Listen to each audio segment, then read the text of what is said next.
Good morning, everyone. It's just after 11 o'clock, so why don't we get started?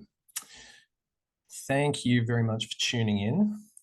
My name is Declan McLenaghan, the Portfolio Manager of the Value Earth Fund and member of the investment team at Microequities for over 8 years. The purpose of today's webinar is to tell you a bit more about the fund, our philosophy, the investment process, some examples of companies we might look to invest in, and some of the details about the fund. But for more information, please visit our website at www.valueearthfund.com.au or call one of our relationship managers at 02 9009 2950. I'll just note that the fund is intended for wholesale and sophisticated investors only. And I'm going to try and take some questions throughout the presentation, so please type those in the Q&A bar. And with the formalities out of the way, let's kick off. There's the legal disclaimer. Please just have a quick read of that. So let's discuss what we mean when we refer to ESG. It refers to environmental, social, and governance, which covers factors such as pollution, climate change, occupational health and safety and data privacy, and leadership structures and incentives, among others. So essentially, how does the company interact with the natural environment and what are the policies they have in place to manage their impact? How do they interact with their internal and external stakeholders? And how is the company governed and operated by the board of management? So we believe that by integrating these factors into the investment process, that can help us identify promising new investment ideas and themes or tailwinds for potential investments, and also identify threats to companies and industries or headwinds for potential investments. And we also think that this offers our investors the opportunity to invest in a fund that aligns with their values and increasingly those of society more broadly. Importantly, we don't think this means sacrificing returns. We think this is very consistent with a focus on long-term investment outcomes. And I'll just stop for a second, see if there are any questions so far. Doesn't look like it, so let's just keep moving. So now let's touch on our investment philosophy. The investment philosophy very much remains grounded in long-term value investing, so seeking to buy undervalued companies that are profitable and have probable growth runways, ideally with little to no net debt. We manage risk by buying at a discount to intrinsic value.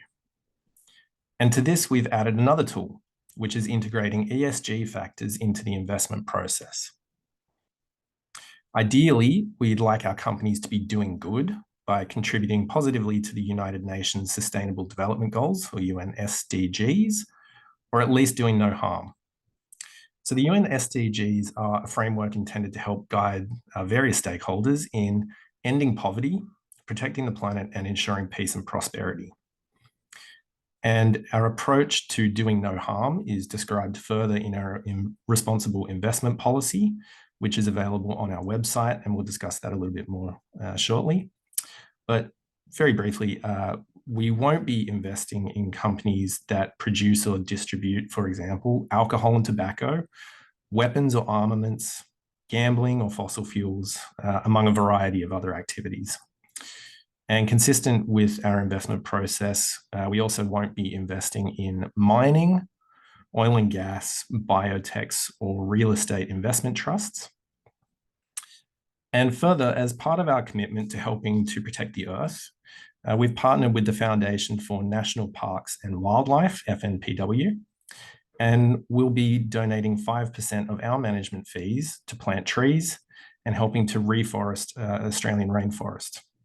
So FNPW was founded in 1972 to conserve Australia's natural places, and they achieved this by funding land purchases to growth parks, restoration projects, and their bushfire recovery project is aiming to plant over 1 million native trees in Australia.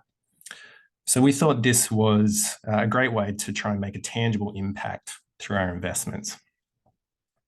Again, I'll just pause for a second to take any questions if there are any.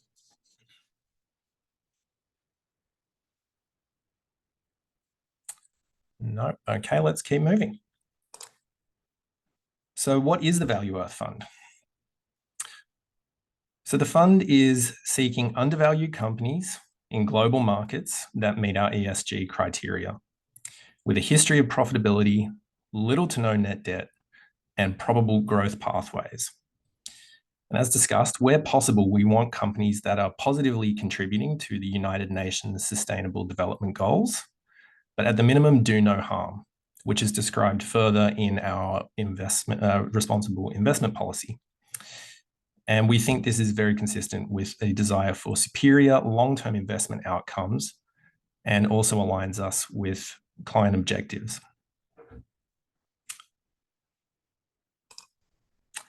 And then let's move on to portfolio construction.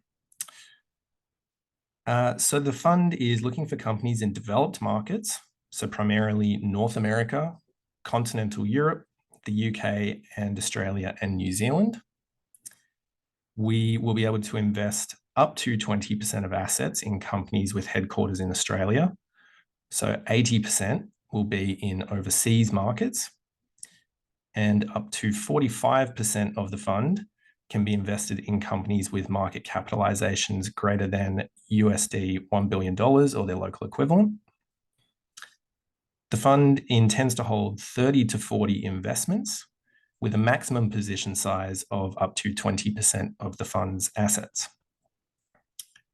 We will not be hedging our currency exposures. We won't be using derivatives, so no call or put options, and there will be no short positions or leverage used in the fund. Investee companies should have at least 2 years of positive EBITDA, and we have a very strong preference for companies with little to no net debt.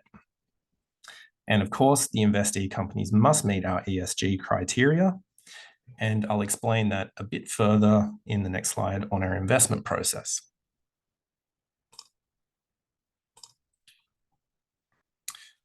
So we've taken a 4-step approach to integrating ESG into the investment process. The first step is to use negative screening and exclusions to remove certain companies and industries from our investable universe.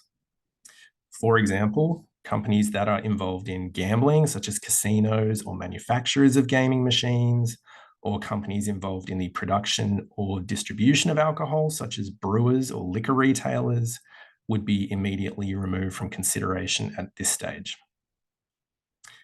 In the second step, we use our internal framework and, where available, third-party data to identify ESG risks that may not be captured simply by screening or exclusions. So in particular, aspects like data privacy or OH&S risks might be identified here. Governance practices are also reviewed, so factors like board composition. And the first and second steps are governed by our responsible investment policy. And you can view this on our website for a more detailed look at what industries and activities we won't invest in and the internal scorecard we're using to review companies. Where available, we also review the company's disclosures on their carbon emissions, their injury rates, sustainability targets, social participation, and so on. And naturally, we also scrutinize their governance practices, their remuneration, and board composition. The third step is company engagement. So if we're invested in a company but believe there's scope for them to improve their ESG practices, we'll engage with the company constructively to request changes. We think this has the potential to be particularly impactful in the smaller micro-cap space, and particularly so on governance matters, where it can be easier for us to get an audience with the management and board, and where governance practices can be less sophisticated than at larger companies. Finally, where an investee company ceases to meet our ESG or investment criteria, we'll divest. It's worth noting that this is really the option of last resort. hopefully it doesn't come to that, as that sort of implies that something's gone awry with the company and our investment thesis, but that's the fourth step. And I'll just pause for a second here because I can see there's a few questions coming in. So I've just received a question: is there a geography weighting preference in the portfolio, or is geography construction solely due to opportunity? So geographically, we don't have a preference. That'll be more driven by opportunity. So for that reason, we prefer, as I mentioned, North America, continental Europe, UK, Australia, New Zealand. The disclosures have tended to be better in those countries. They're also sort of markets and companies that we're familiar with from our existing work in international markets. So that will really just be an outcome of where we're finding opportunity at the time. And then just a comment here on positive screening. Again, positive screening, I think, is just a function of the research process. So we are looking for companies that are trying to make a positive contribution. But again, that's going to be determined by the research process, what opportunities are available, and whether we can find things that meet our parameters around, as I mentioned, ESG, but also financial.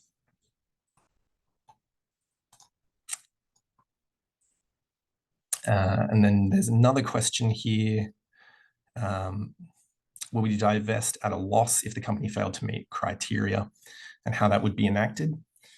In short, yes. And I think that's consistent with generally any investment process. I think if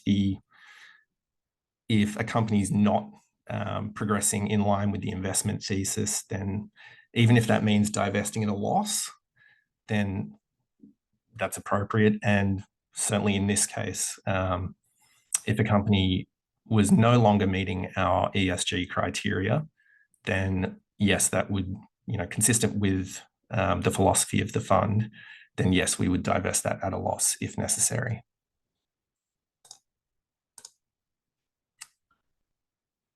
Okay, and I'll just keep moving on now. There's no further questions at this time.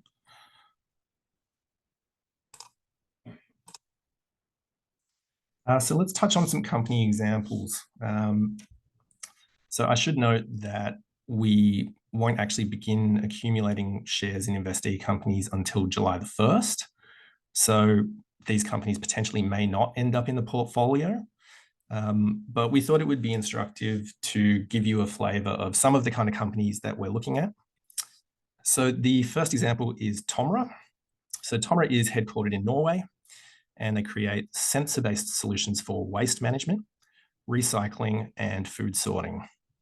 You might recognize their reverse vending machines as part of the New South Wales Return and Earn scheme, where you return your bottles, cans, and cartons and receive cash back. So Tomra manufactures those machines and sells or operates them around the world. They also sell machines used in the household and commercial waste streams, and food sorting machines used mostly in primary processing, helping to reduce food wastage and improve harvest yields.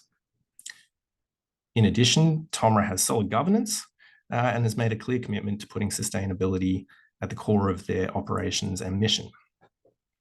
They've aligned themselves with the UN SDGs, notably contributing to number 12, responsible consumption and production. The company has a market cap of around 40 billion Norwegian kroner, or about USD $4.2 billion.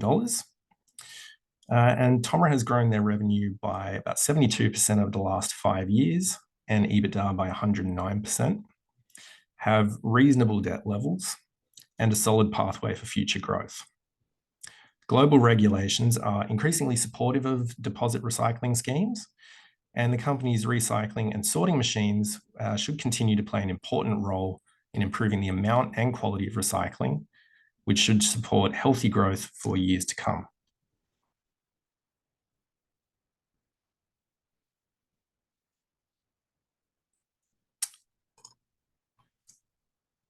Just move on to the next example, which is Elopak, another Norwegian company with a presence in 40 countries around the world. Elopak supplies carton packaging and filling equipment. And critically, their Pure Pack carton is recyclable and manufactured from renewable materials.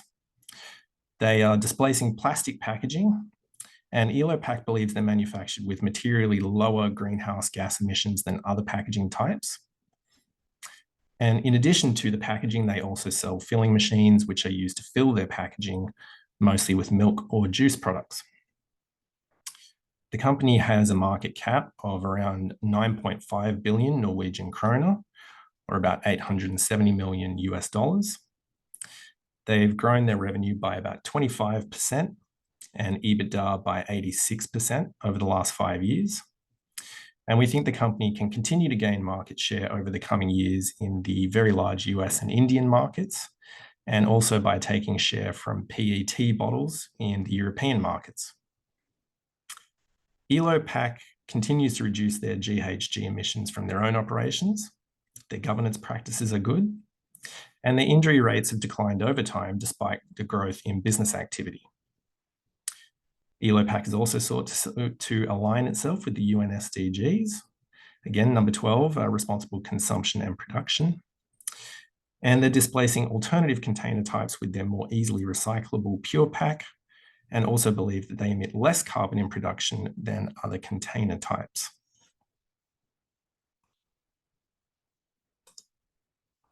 And then moving on to our final example, Absolent Air Care, headquartered in Sweden, with operations in Sweden, Canada, the Netherlands, and the UK. So the Americas accounts for about a third of sales. EMEA is about 57%, and the balance comes from Asia Pacific. So their products are used to clean the air of particles and gases and are used in a variety of industries.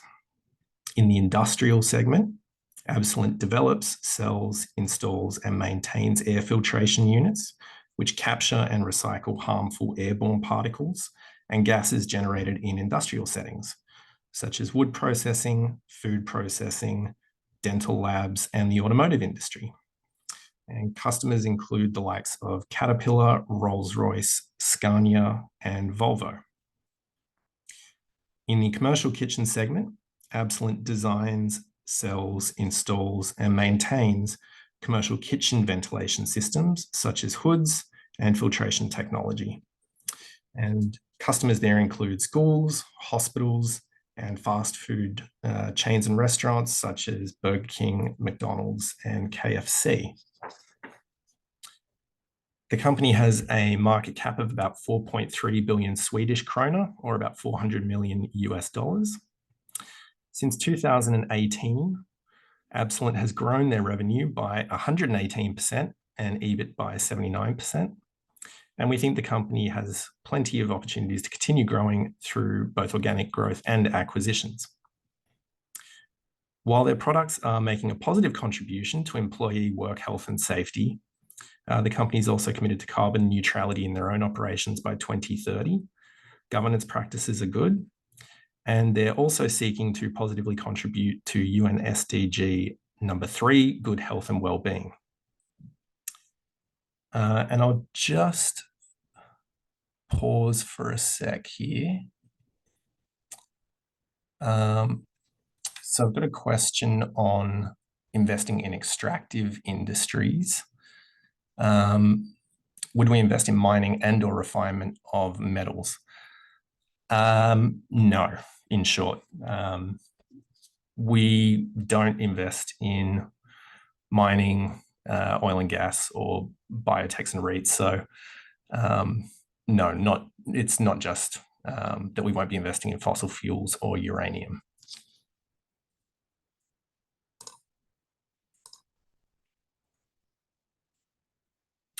And then we've just received a question on essentially how we're verifying what the company is saying. As with any of a company's disclosures, we try and cast a skeptical eye and don't necessarily take things at face value. So we read broadly, and where possible, we'll look for from verification from third parties. But on some level, we do have to take the company at face value. But as I said, also definitely with a skeptical eye.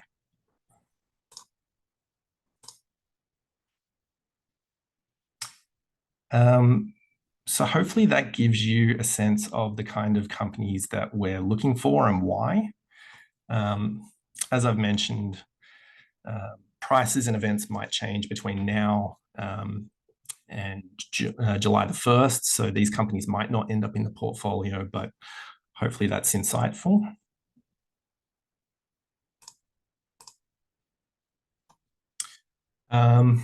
So here we have some of the key features of the fund.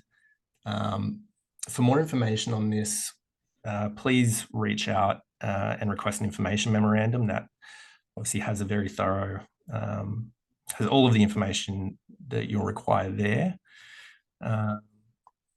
And then on the next slide, you can see applications will close on June the 28th and units will be issued on July the 1st.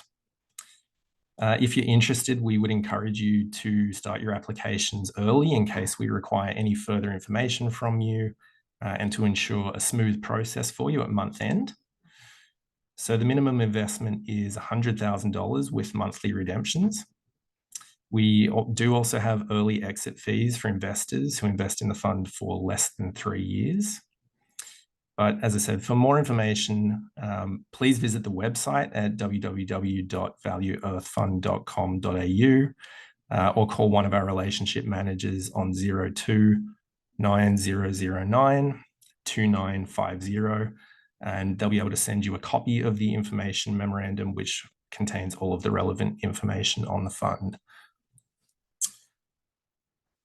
So that's all my prepared remarks. If there are any further questions, please feel free to type those into the Q&A box. And I can see there's a couple here now. How will the companies be in the fund and how will we decide on weightings? We're targeting 30 to 40 companies in the fund. Weightings will largely be a function of risk and reward and opportunity. So as I said, I mean, the maximum we can have in any one company is 20%. But beyond that, it'll largely be determined by the opportunities that we're seeing in the market.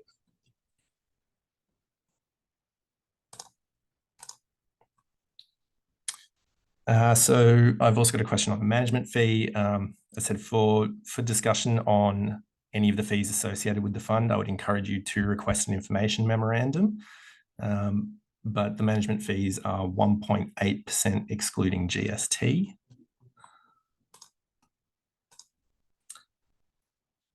And there's also been a question on scope for additional programs like the tree planting in the future. I think that's something that we'll look at going forward. I'm not sure what form that might take yet, but certainly something we'll be looking at as things progress.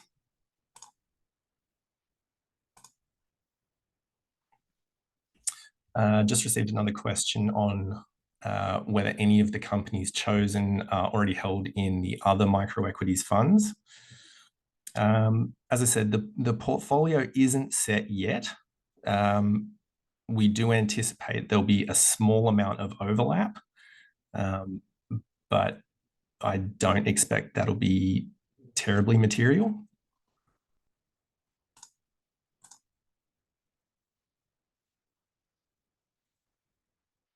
Any further questions? I'll just give everybody a moment.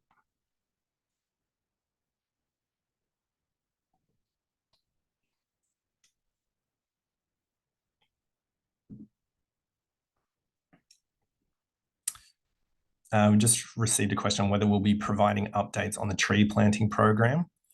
Yes, we will. So we'll be updating that regularly on the website as the donations are being made. So yeah, that should be updated regularly, so you'll be able to track that on the website.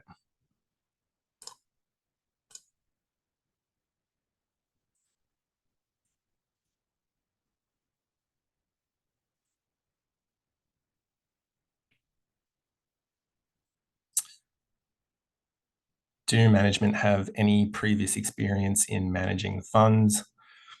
So I've been a member of the investment team here at Microequities since 2016, and have been working on both the domestic and global funds since then. So yeah, 8 years of experience in domestic and global markets.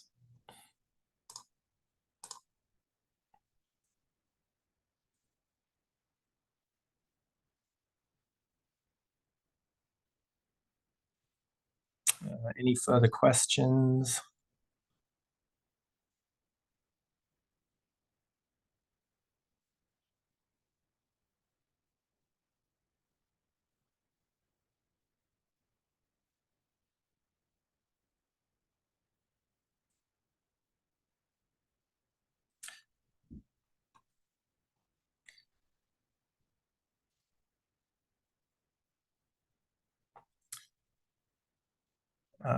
It looks like that's it. So with that, we might wrap up, but thank you very much for your time. Thanks for listening in.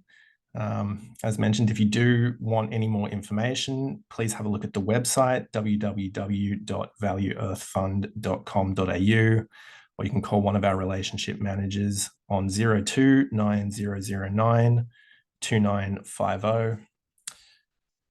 Thank you very much again. Have a great morning, everybody.